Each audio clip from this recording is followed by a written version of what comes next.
Bismillah. Bismillahirrahmanirrahim. Assalamualaikum warahmatullahi wabarakatuh. Innal hamdalillah nahmaduhu subhanahu wa nastahdihi wa nashkuruh wa nu'minu bihi wa natawakkalu alayhi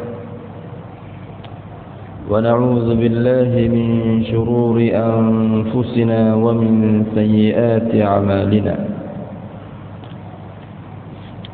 من يهده الله فلا مضل له ومن يضلله فلا هادي له أشهد أن لا إله إلا الله وحده لا شريك له ولا شبيه ولا مثيل له ولا ضد ولا ند ولا زوجة ولا ولد له ولا أعضاء ولا هيئة ولا صورة ولا شكل ولا جهة ولا مكان له كان الله ولا مكان وهو الآن على ما عليه كان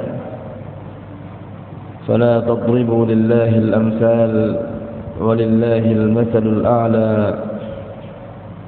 وأشهد أن سيدنا وحبيبنا وعظيمنا وقائدنا وقرة أعيننا محمدا عبده ورسوله وصفيه وحبيبه وخليله أدى الأمانة وبلغ الرسالة ونصح الأمة وتركنا على محجة البيضاء ليلها كنهارها لا يزيغ عنها إلا هالك فجزاه الله عنا خير ما جزى نبيا من أنبيائه اللهم صل على سيدنا محمد صلاة تقضي بها حاجاتنا وتفرج بها كرباتنا وتكفينا بها شر أعدائنا وسلم عليه وعلى آله سلاما كثيرا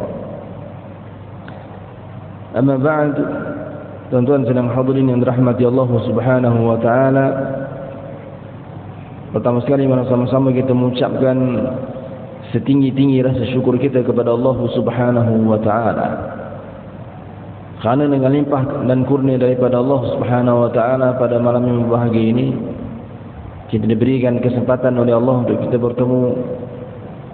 Kita diberikan ruang oleh Allah Subhanahu wa taala untuk kita berhimpun di tempat yang penuh barakah ini. Dan kita berdoa kepada Allah Subhanahu wa taala mudah-mudahan Allah Subhanahu wa taala memberkati pertemuan kita dan Allah Subhanahu wa taala memurniakan kefahaman kepada kita semua terhadap apa yang akan kita berbahaskan insya-Allah taala. Sidang hadirin yang dirahmati Allah Subhanahu wa taala, kita sambung perbahasan kita pada membicarakan kitab Mukhtasar Sulam At-Taufiq karangan Syekh Abdullah Al-Abdari rahimahullahu taala. Qala al-muallif rahimahullah, telah berkata muallif rahimahullahu taala, daruriyatul i'tiqad, perkara yang wajib bagi setiap mukallaf meyakininya. Tuan-tuan sedang hadirin yang dirahmati Allah Subhanahu wa taala, fasal yang kita akan bahaskan ini adalah satu fasal yang berkaitan dengan asas-asas pegangan bagi akidah Ahlus Sunnah wal Jamaah, yang mana tidak boleh bagi setiap mukallaf jahil tentangnya. Bahkan tuan-tuan yang dirahmati Allah Subhanahu wa taala, kejahilan berhubung perbahasan ataupun kandungan yang akan kita bahaskan ini tuan-tuan, ia membawa kepada kejahilan tentang Allah Subhanahu wa taala. Dan apabila seseorang itu jahil tentang Allah Subhanahu wa taala, boleh jadi tuan-tuan dia akan menisbahkan kepada Allah Subhanahu wa taala perkara-perkara atau sifat-sifat yang tidak layak baginya. Wal iyadzu billahi min dzalik. Maka tuan-tuan yang dirahmati Allah Subhanahu wa taala, fasal yang akan kita bahaskan ini juga kita sebutkan sebagai satu fasal yang fardu ain ke atas setiap mukallaf mempelajari dan mengetahui akan perbahasannya. Qala al-muallif rahimahullah, maka sebab itulah kata tuan Syekh, perkara yang wajib bagi setiap mukallaf meyakininya. perkara-perkara yang kita akan bahaskan ini tuan-tuan, hukumnya wajib ke atas setiap daripada kita untuk kita meyakini akan maknanya serta mempelajari akan perkara tersebut. Faslun, ini satu fasal.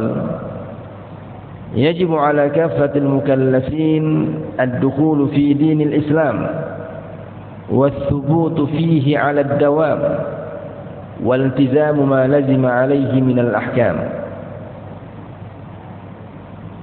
Wajib ke atas setiap mukallaf memeluk agama Islam dan tetap di dalamnya Islam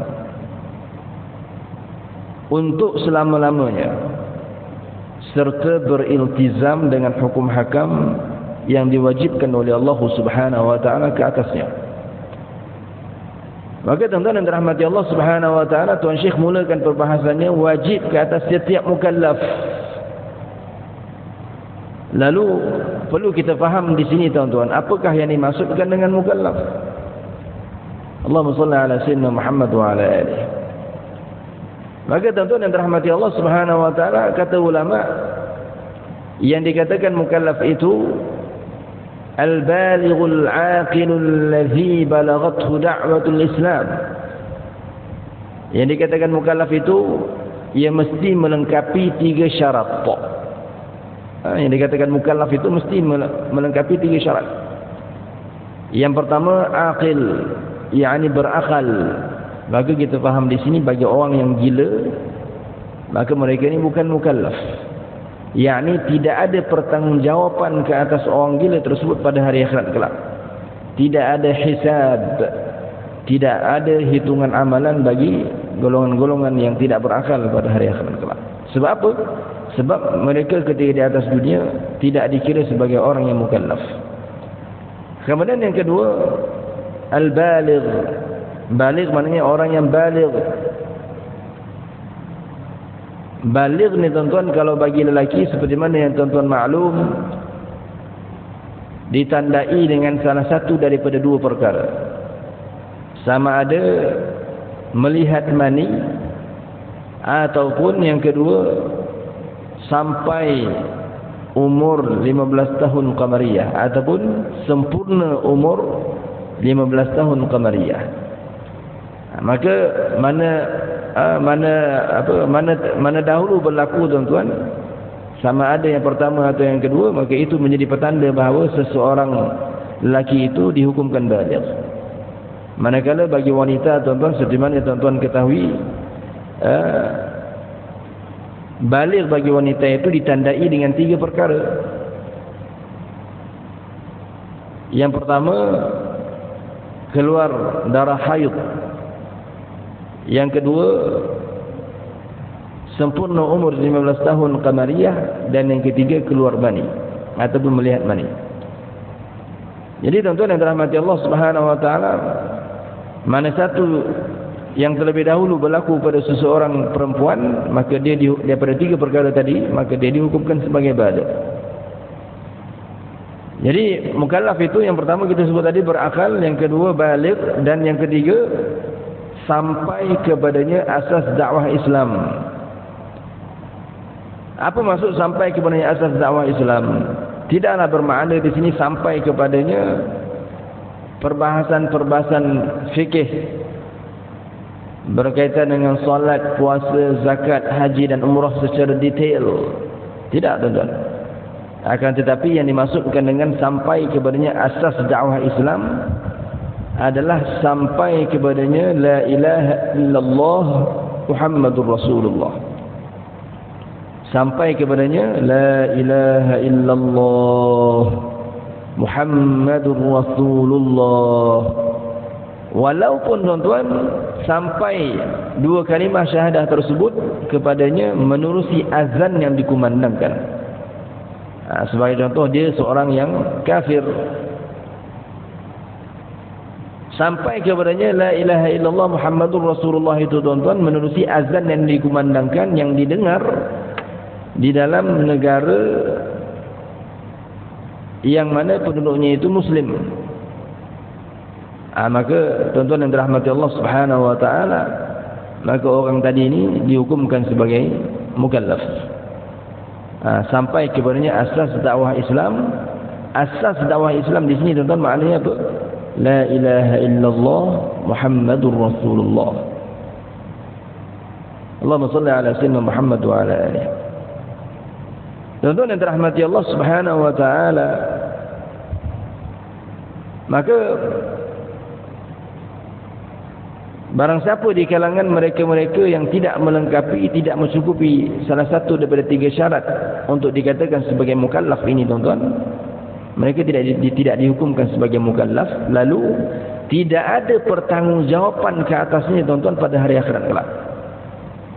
Seperti kanak-kanak yang masih lagi belum baligh, kalau dia meninggal dunia, maka kanak-kanak tersebut tuan-tuan akan dimasukkan oleh Allah Subhanahu wa taala ke dalam syurga.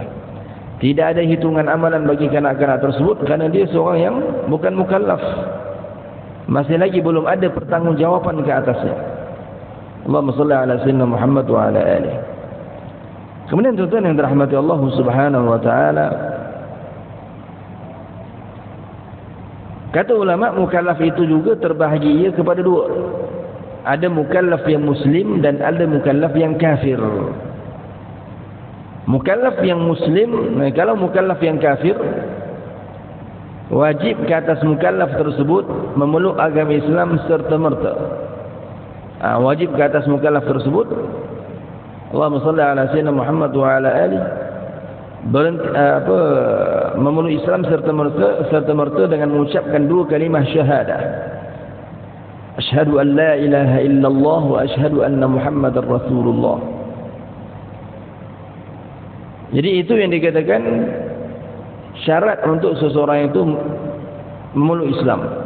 Bukan hanya semata-mata dia meyakini bahawa Allah Subhanahu wa taala adalah Tuhan yang mencipta seluruh alam ini. Kalau dia meyakini akan kewujudan Allah, akan tetapi dia mendustakan ajaran Nabi sallallahu alaihi wasallam, dia tidak mengiktiraf kenabian Nabi Muhammad sallallahu alaihi wasallam, maka dia bukan muslim. Dia bukan muslim. Bahkan yang dikatakan muslim itu mestilah menghimpunkan kedua-dua perkara, beriman kepada Allah Subhanahu wa taala dan beriman kepada Nabi Muhammad sallallahu alaihi wa ala alihi wa sahbihi wasallam. Allahumma salli ala sayyidina Muhammad wa ala alihi. Jadi tuan-tuan sedang hadirin yang dirahmati Allah Subhanahu wa taala, wajib ke atas mukallaf yang kafir itu tuan-tuan segera memeluk Islam dengan mengucapkan 2 kalimah syahadah. Adakah disyaratkan diucapkan syahadah itu dengan bahasa Arab? Jawapannya tidak. Dalam apa jua bahasa syahadah itu diungkapkan, asalkan tuan-tuan dia memahami akan ucapan syahadah yang diucapkan tersebut. Dan tidak disyaratkan menggunakan perkataan asyhad ataupun aku bersaksi. Tidak disyaratkan. Akan tetapi afdal untuk seseorang itu digunakan perkataan asyhad. Kerana perkataan asyhad itu di sisi ulama tauhid, ia membawa 3 maksud. Yang pertama, aku tahu. Yang kedua, aku yakin. Dan yang ketiga, aku memperakui dengan lidahku. Tahu, yakin dan perakui dengan lidah. Jadi itu 3 makna tuan-tuan yang terkandung di dalam perkataan asyhad, aku bersaksi. Kalau dia nak sebut la ilaha illallah Muhammad Rasulullah, semata-mata itu sahaja yang diucapkan tuan-tuan, maka tidak ada masalah, sah selamanya itu. Kalau dia tak mampu sebut perkataan Muhammad, kerana bila disebut Muhammad akan tertukar Muhammad kepada Muhammad, ha kepada ha. Maka tuan-tuan yang dirahmati Allah Subhanahu wa taala, kita boleh ajarkan kepada orang tersebut agar diucapkan, dan aku bersaksi bahawa Abul Qasim itu adalah Rasulullah. Abul Qasim, iaitu bapa kepada Qasim. Kerana Rasul sallallahu alaihi wasallam salah seorang di kalangan anak lelaki baginda adalah Qasim. Maka digelarkan Rasulullah itu sebagai Abul Qasim. Maka boleh disebutkan, aku bersaksi bahawasanya tiada Tuhan yang berhak disembah melainkan Allah, dan bahawa Abul Qasim itu merupakan utusan Allah. Tidak ada masalah. Tuan-tuan sedang hadirin yang dirahmati Allah Subhanahu wa taala. Kita yang dah muslim ni tuan-tuan, kita yang dah Islam ni.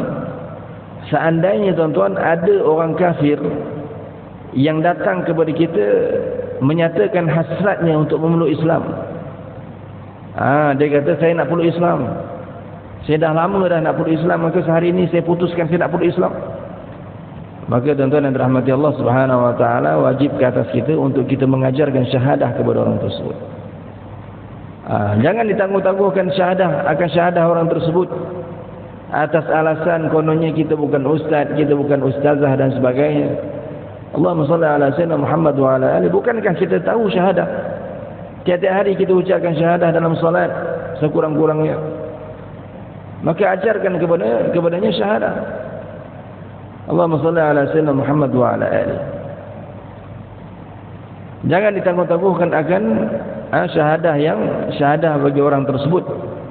Kerana tuan-tuan, seandainya seseorang itu menangguhkan ucapan syahadah bagi orang yang baru nak peluk Islam tadi ini, seolah-olah perbuatannya itu ataupun tindakannya itu redha orang tadi terus kekal dalam kekufuran. Bila dia menangguhkan ucapan syahadah daripada orang yang baru nak peluk Islam tadi, maka orang muslim tadi ni tuan-tuan, seolah perbuatannya itu, kata ulama, seolah-olah dia redha dengan kekalnya orang tadi berada dalam kekufuran. Wal'iyadzu billahi min zalik. Dan redha dengan kekufuran tuan-tuan adalah satu kekufuran. Satu perkara yang sangat berisiko tinggi tuan-tuan, kesan yang sangat besar kepada orang yang menangguhkan keislaman orang lain tuan-tuan, iaitu orang yang menangguhkan tadi itu boleh jadi ia akan terkeluar daripada Islam, wal'iyadzubillah min zalik, dengan sebab perbuatannya menangguhkan keislaman orang tadi. Sebab apa? Seperti mana yang kita sebutkan tadi, apabila dia menangguhkan keislaman orang tadi, bermakna perbuatannya itu seolah-olah dia redha dengan kekalnya orang tadi itu dalam kekufuran. Wal'iyadzubillah min zalik. Tuan-tuan yang dirahmati Allah Subhanahu wa taala, ini disebutkan oleh Al-Imam An-Nawawi rahimahullahu taala. Beliau mengambil dalil daripada perbuatan baginda sallallahu alaihi wasallam. Satu ketika tuan-tuan, baginda sallallahu alaihi wasallam sedang berkhutbah di atas mimbar. Tiba-tiba tuan-tuan datang masuk ke dalam masjid Nabi sallallahu alaihi wasallam seorang lelaki yang kafir. Lalu tuan-tuan, bila dia masuk ke dalam masjid, dia berkata kepada Nabi Muhammad sallallahu alaihi wasallam, "Wahai Muhammad, aku nak peluk Islam." Baginda ketika itu tuan-tuan sedang berkhutbah di hadapan golongan para sahabi yang bilangan begitu ramai. Akan tetapi tuan-tuan, apabila lelaki tadi ini menyuarakan hasratnya untuk memeluk Islam, baginda sallallahu alaihi wa ala alihi wa sahbihi wasallam terus berhentikan khutbah baginda sendiri turun daripada mimbar, lalu pergi kepada orang tadi dan mengislamkan orang tadi tuan-tuan. Perbuatan baginda sallallahu alaihi wasallam ini tuan-tuan, ia adalah satu perbuatan yang mengajarkan kepada kita betapa mustahak, betapa pentingnya tuan-tuan untuk kita ajarkan seseorang itu syahadah, untuk dia memeluk Islam, dan jangan kita menangguh-nangguhkan akan syahadah orang tersebut. Kerana menangguh-nangguhkan syahadah orang tersebut tuan-tuan berarti kita redha dengan kekalnya orang tadi berada dalam kekufuran, wal'iyadzubillah min zalik. Dan redha dengan kekufuran itu adalah satu kekufuran. Allahumma salli ala sayyidina Muhammad wa ala alihi. Maka sebab itulah kita lihat bagaimana baginda sallallahu alaihi wasallam sedang berkhutbah di atas mimbar, turun, tinggalkan khutbah sebentar, turun mengislamkan orang tadi, kemudian naik semula ke atas mimbar dan sambung semula tuan-tuan khutbah baginda sallallahu alaihi wa ala alihi wa sahbihi wasallam. Allahumma salli ala sayyidina Muhammad wa ala alihi. Maka orang kafir begitu tuan-tuan. Seorang mukallaf yang kafir wajib ke atasnya memeluk Islam serta merta dengan mengucapkan dua kalimah syahadah, Dan yang kedua, wajib ke atasnya kekal selama-lamanya dalam Islam. Kalau kita lihat tuan-tuan, orang-orang kafir di dalam negara kita ini tuan-tuan, mereka ini pada akhirnya adalah mukallaf yang mereka adalah orang kafir yang mukallaf. Maka pada hakikatnya tuan-tuan, wajib ke atas mereka untuk mereka memeluk Islam serta-merta dengan mengucapkan 2 kalimah syahadah. Jadi bagi mukallaf yang kafir tadi tuan-tuan, ada 2 perkara. Wajib ke atas mereka memeluk Islam serta-merta dengan mengucapkan 2 kalimah syahadah. Yang kedua, wajib ke atas mereka kekal selama-lamanya dalam Islam sehingga ke penghujung hayat mereka. Yang ni kalau masuk tuan-tuan dalam Islam, maka tak bolehlah nak keluar dari Islam. Wajib kekal selama-lamanya dalam Islam. Kemudian tuan-tuan yang dirahmati Allah Subhanahu wa taala, wajib juga beriltizam, kata Tuan Syekh, serta beriltizam dengan hukum hakam yang diwajibkan ke atasnya. Wajib beriltizam dengan hukum hakam yang yang diturunkan oleh Allah Subhanahu wa taala ke atas umat Islam. Wajib tunaikan salat, wajib puasa di bulan Ramadan al-Mubarak, wajib menunaikan zakat, wajib tunaikan haji di Baitullahil Haram sekiranya dia telah pun menjadi orang yang mampu. Allahumma salli ala sayyidina Muhammad wa ala alihi. Adapun mukallaf yang muslim tuan-tuan, kata ulama, wajib ke atas mereka beriltizam dengan hukum hakam dalam Islam, serta kalau dia bermazhab Syafi'i, wajib ke atasnya mengucapkan 2 kalimah syahadah dalam setiap solat. Kerana apa tuan-tuan? Kerana ia adalah salah satu daripada komponen rukun-rukun solat. Bukankah salah satu daripada rukun-rukun solat adalah membaca tasyahud akhir? Maka salah satu daripada apa yang terkandung dalam bacaan tasyahud akhir itu tuan-tuan adalah mengucap 2 kalimah syahadah. Maka sebab itulah tuan-tuan, dalam mazhab Syafi'i, bagi mereka yang bermazhab Syafi'i, wajib ke atas mereka mengucapkan 2 kalimah syahadah setiap kali solat mereka. Kerana barang siapa yang tidak mengucapkan syahadah dalam solat, maka nescaya solatnya tidak sah, kerana dia telah meninggalkan salah satu rukun daripada rukun-rukun Islam. Allahumma salli ala sayyidina Muhammad wa ala alihi. Tuan-tuan sedang hadirin yang dirahmati Allah Subhanahu wa taala. Adapun tuan-tuan, kalau orang muslim yang dari mazhab Malik, dalam mazhab Malik tuan-tuan, kata ulama, dalam mazhab Maliki tidak ada bacaan yang wajib. Tidak ada bacaan yang wajib setelah mereka mengangkat kepala mereka daripada sujud yang kedua pada rakaat yang terakhir. Memadai mereka duduk sebentar, kemudian tuan-tuan mereka ucapkan salam. Tidak seperti kita. Kita yang bermazhab Syafi'i ini tuan-tuan, setelah mana kita mengangkat kepala kita daripada sujud yang kedua, wajib ke atas kita membaca tasyahud akhir. Yang mana dalam tasyahud akhir itu, di antara salah satu bacaan yang wajib adalah mengucapkan 2 kalimah syahadah. Kalau tak ucap syahadah, maka tak sah solat. Adapun dalam mazhab Maliki, kalau tak ucap syahadah maka dalam solat, maka solat mereka masih lagi sah. Kerana apa? Tidak ada bacaan yang wajib dibaca setelah mereka mengangkat kepala dari sujud yang kedua pada rakaat yang terakhir. Allahumma salli ala sayyidina Muhammad wa ala alihi. Tuan-tuan sedang hadir yang dirahmati Allah Subhanahu wa taala. Mazhab Malik tuan-tuan tak seperti mazhab Syafi'i. Mazhab Maliki cukup dalam seumur hidupnya diucapkan 2 kalimah syahadah. Cukup. Sekali seumur hidup. Akan tetapi dalam mazhab Syafi'i wajib ucapkan syahadah dalam setiap solat. Allahumma salli ala sayyidina Muhammad wa ala alihi. Tuan-tuan sedang hadirin yang dirahmati Allah Subhanahu wa taala.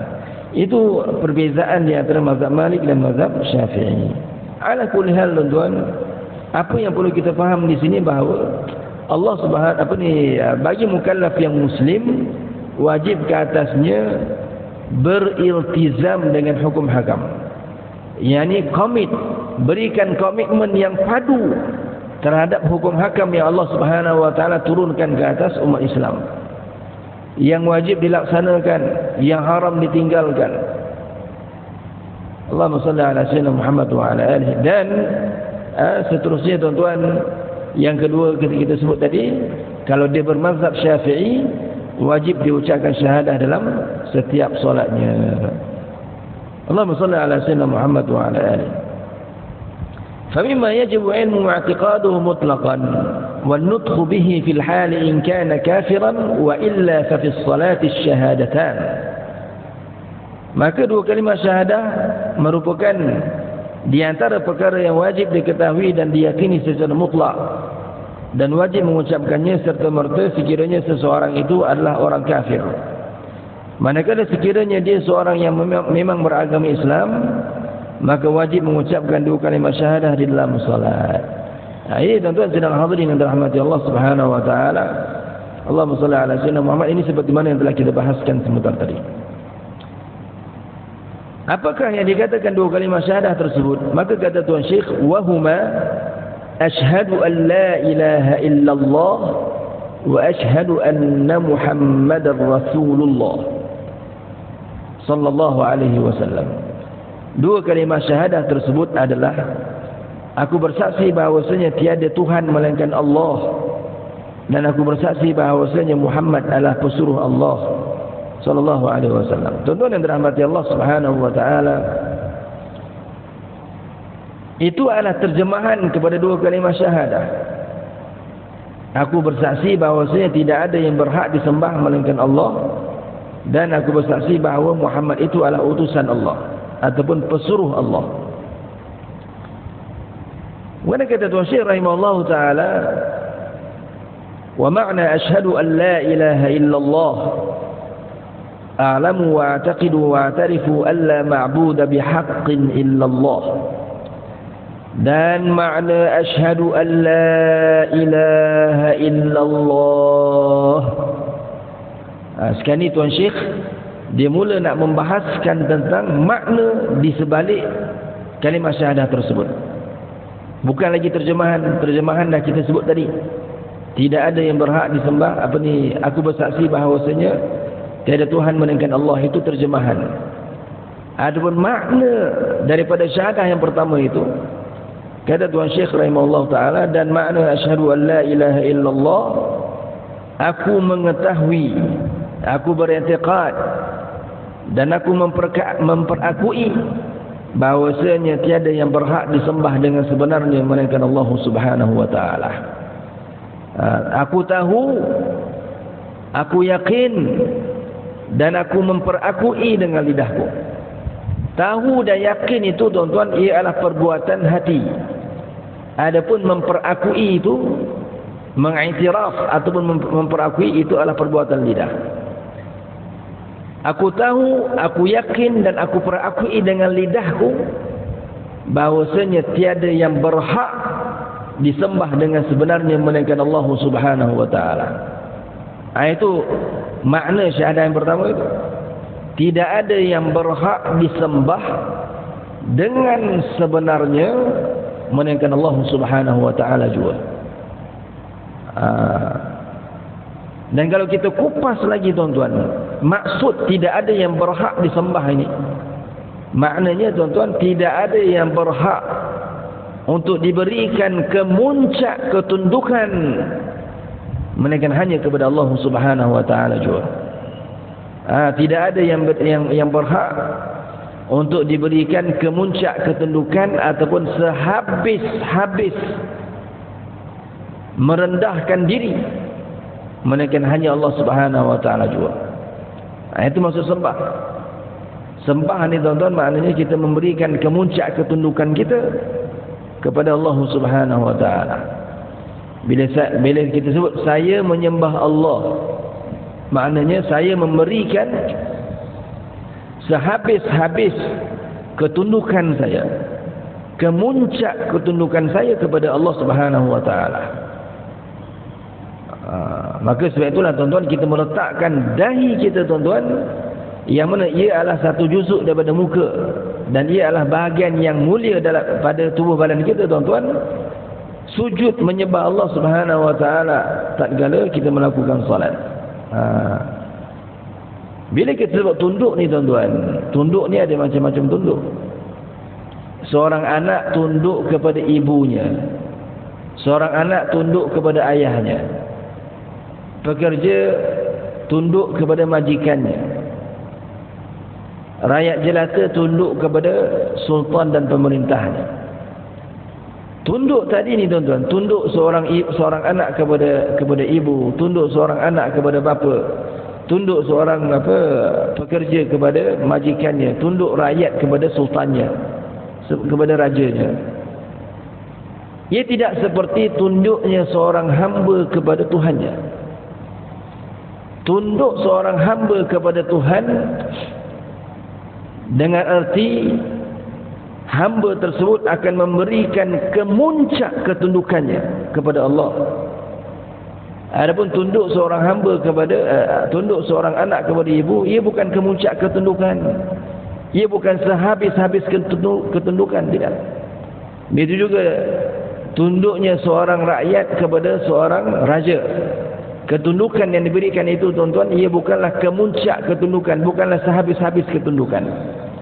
Berbeza dengan Allah Subhanahu, dengan bila kita kata saya menyembah Allah, makna di situ, tuan-tuan, saya memberikan sehabis-habis ketundukan saya ataupun kemuncak ketundukan saya kepada Allah Subhanahu wa taala. Ini, tuan-tuan sedang hadirin dirahmati Allah Subhanahu wa taala. Semata-mata kita memuji baginda sallallahu alaihi wasallam,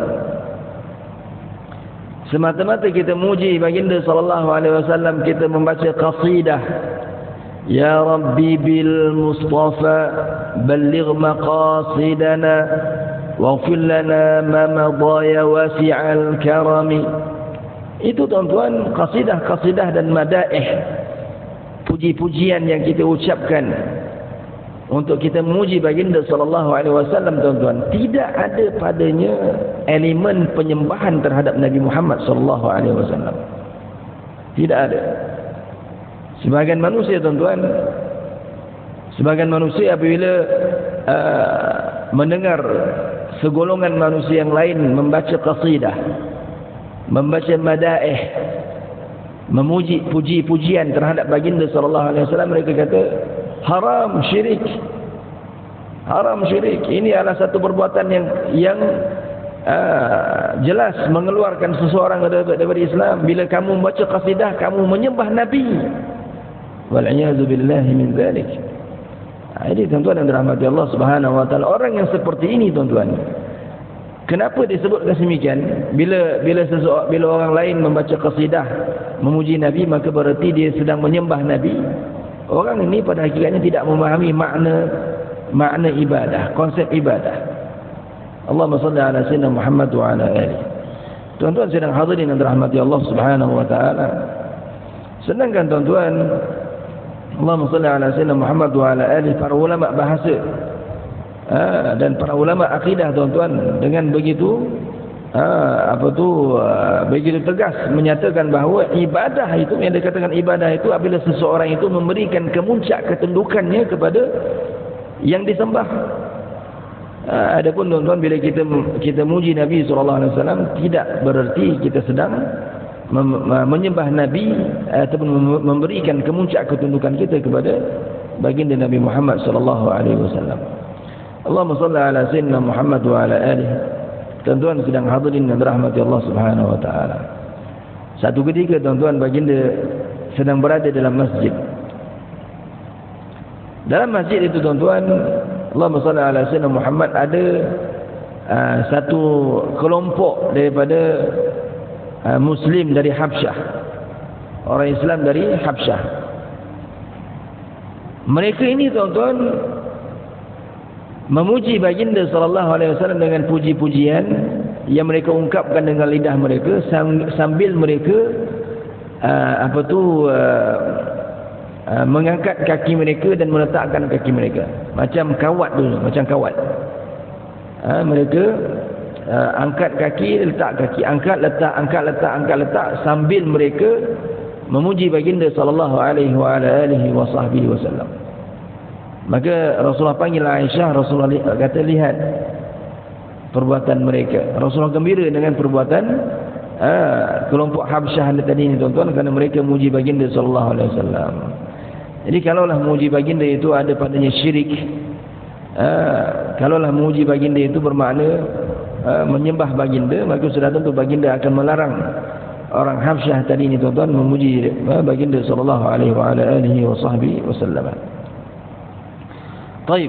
Jadi makna la ilaha illallah, tidak ada yang berhak untuk diberikan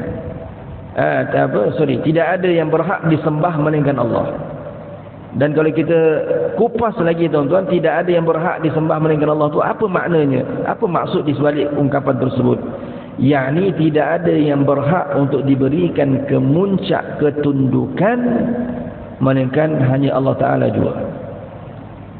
Dan tuan-tuan yang dirahmati Allah Subhanahu wa taala, di sana ada tafsiran yang lain kepada la ilaha illallah. Seperti mana yang diungkapkan oleh Al-Imam Abdul Hasan Al-Asy'ari rahimahullahu taala, beliau mentafsirkan la ilaha illallah dengan maksud la khaliqa illallah. Tidak ada pencipta melainkan Allah Subhanahu wa taala. Jadi tuan-tuan yang dirahmati Allah Subhanahu wa taala, itu tafsiran yang kedua. Tafsiran yang pertama tuan-tuan tadi, la ma'budu bihaqqin illallah, tidak ada yang berhak disembah dengan sebenarnya melainkan Allah. Tafsiran yang kedua bagi la ilaha illallah adalah la khaliqa illallah, tidak ada pencipta melainkan Allah Subhanahu wa taala. Tiada pencipta melainkan Allah Subhanahu wa taala. Yani hanya Allah jua yang mencipta. Adapun selain daripada Allah Subhanahu wa taala tidak mencipta. Manusia tidak menciptakan perbuatannya. Bahkan yang menciptakan perbuatan manusia adalah Allah. Allah Subhanahu wa taala berfirman di dalam surah Al-Furqan. Surah Al-Furqan ayat yang kedua tuan-tuan. Allah Subhanahu wa taala berfirman, wa khalaqa kulla syai' wa khalaqa kulla syai', yakni dan dialah Tuhan yang telah menciptakan akan segala sesuatu. Dan dalam ayat yang lain tuan-tuan, ayat yang ketiga dari surah Fatir, ayat yang ketiga dari surah Fatir, Allah Taala berfirman, hal min khaliqin ghairullah, yakni tidak ada pencipta melainkan Allah. Allahumma salli ala sayyidina Muhammad wa ala alihi. Jadi tuan-tuan sedang hadirin yang dirahmati Allah Subhanahu wa taala, jelas tuan-tuan, tafsiran yang kedua bagi kalimah yang mulia la ilaha illallah adalah la khaliqa illallah, tidak ada pencipta melainkan Allah Subhanahu wa taala. Dan kalau kita nak tafsir, nak detailkan lagi, perincikan lagi, tidak ada pencipta melainkan Allah, itu apa maknanya? Yang dimaksudkan daripada ungkapan itu, tidak ada yang berkuasa mengeluarkan sesuatu daripada tiada kepada ada melainkan hanya Allah Ta'ala jua. Itu maknanya. Tidak ada yang berkuasa untuk mengeluarkan sesuatu daripada tiada kepada ada melainkan hanya Allah Ta'ala jua. Itu yang dikatakan tiada yang mencipta melainkan Allah Subhanahu wa Ta'ala jua. Cipta itu tuan-tuan maknanya mengeluarkan sesuatu daripada tiada kepada ada. Maka bila kita sebut la khaliqa illallah, yakni tiada yang berkuasa dalam mengeluarkan sesuatu daripada tiada kepada ada melainkan hanya Allah Subhanahu wa taala jua. Jadi ini merupakan akidah Ahlussunnah wal Jamaah. Ada satu golongan tuan-tuan namanya golongan Mu'tazilah. Golongan Mu'tazilah mereka Allahumma salli ala sayyidina Muhammad wa ala alihi, di antara kegelinciran mereka, di antara kegelinciran mereka adalah mereka meyakini bahawa Allah Subhanahu wa taala, mereka mendakwa bahawa manusia menciptakan perbuatannya. Mereka mendakwa manusia menciptakan perbuatannya. Allah Ta'ala hanya menciptakan jasad manusia. Adapun perbuatan-perbuatan manusia itu bukan dengan ciptaan Allah, bahkan itu dengan ciptaan manusia, dengan ciptaan manusia sendiri. Wal'iyazubillahi min zalik. Ini dakwaan yang tidak benar, yang jauh terpesong daripada ajaran baginda Nabi Muhammad sallallahu alaihi wasallam. Bayangkan tuan-tuan, kalaulah manusia yang menciptakan perbuatannya tuan-tuan, maknanya ciptaan manusia lebih banyak daripada ciptaan Allah. Bayangkan tuan-tuan, seorang manusia berapa banyak perbuatan yang dilakukan dalam sehari. Bermula daripada dia bangun tidur sampailah dia tidur semula tuan-tuan, banyak perbuatan yang dilakukan dalam sehari. Maka sebab itulah kata ulama, seandainya manusia menciptakan perbuatannya, maka sudah tentu ciptaan manusia lebih banyak daripada ciptaan Allah Subhanahu wa ta'ala. Dan barang siapa yang mendakwa bahawasanya manusia menciptakan perbuatannya, bermakna orang ini telah mengadakan sekutu yang tak terhitung banyaknya bagi Allah Subhanahu wa ta'ala. Maknanya tuan-tuan, seluruh manusia yang ada ni tuan-tuan, bermula daripada Nabi Allah Adam alaihissalam sampailah manusia yang hidup pada zaman kita ni tuan-tuan, kesemuanya adalah sekutu bagi Allah Ta'ala belaka. Wal'iyazubillahi min zalik. Ini tuan-tuan adalah satu perkara yang batil, satu perkara yang bertentangan dengan pegangan Ahlus Sunnah wal Jamaah. Maka sebab itulah tuan-tuan, berdasarkan kepada ayat Al-Quran, wa khalaqa kulla syai', dan hanya Allah Ta'ala juga yang menciptakan pencipta segala sesuatu, maka Allahumma salli ala sayyidina Muhammad wa ala alihi, kita meyakini bahawa tidak ada yang mencipta melainkan Allah Ta'ala juga. InsyaAllah tuan-tuan, pada pertemuan akan datang kita akan sambung lagi perbahasan berkaitan dengan kalimah syahadah ini tuan-tuan. Kita berdoa kepada Allah Ta'ala, mudah-mudahan dengan barakah majlis ilmu yang kita adakan pada malam ini, Allah Subhanahu wa ta'ala makbulkan hajat-hajat dunia dan hajat-hajat akhirat kita. Mudah-mudahan Allah Subhanahu wa ta'ala matikan kita semua dalam iman. Allah Ta'ala himpunkan kita semua dalam syurga Firdaus seperti mana Allah Ta'ala himpunkan kita pada malam ini. Mudah-mudahan Allah Subhanahu wa ta'ala kurniakan kesembuhan terhadap penyakit-penyakit yang kita alami zahir dan batin. Penyakit yang dialami oleh anak-anak kita, cucu-cucu kita, pasangan kita, jiran tetangga kita, ibu dan ayah kita, guru-guru kita serta sahabat handai kita. Mudah-mudahan Allah Subhanahu wa ta'ala bebaskan kita semua daripada belenggu hutang. Mudah-mudahan Allah Ta'ala terima taubat kita. Allah Ta'ala terima segala amal kebaikan yang telah kita lakukan pada bulan Ramadan yang lalu. Mudah-mudahan Allah Subhanahu wa ta'ala himpunkan kita semua dalam syurga Firdaus seperti mana Allah Ta'ala himpunkan kita pada malam ini bijahin Nabi sallallahu alaihi wasallam. Amin ya rabbal alamin. Aqulu qawli hadza wa astaghfirullahal azim li wa lakum. Assalamualaikum warahmatullahi wabarakatuh. Kita tahlil 3 kali, kita selawat 2 kali. La ilaha illallah, la ilaha illallah, la ilaha illallah. اللهم صل على سيدنا محمد وعلى آله وصحبه وسلم. اللهم صل على سيدنا محمد وعلى آله وصحبه وسلم. اللهم صل على سيدنا محمد وعلى آله وصحبه وسلم. رحمكم الله.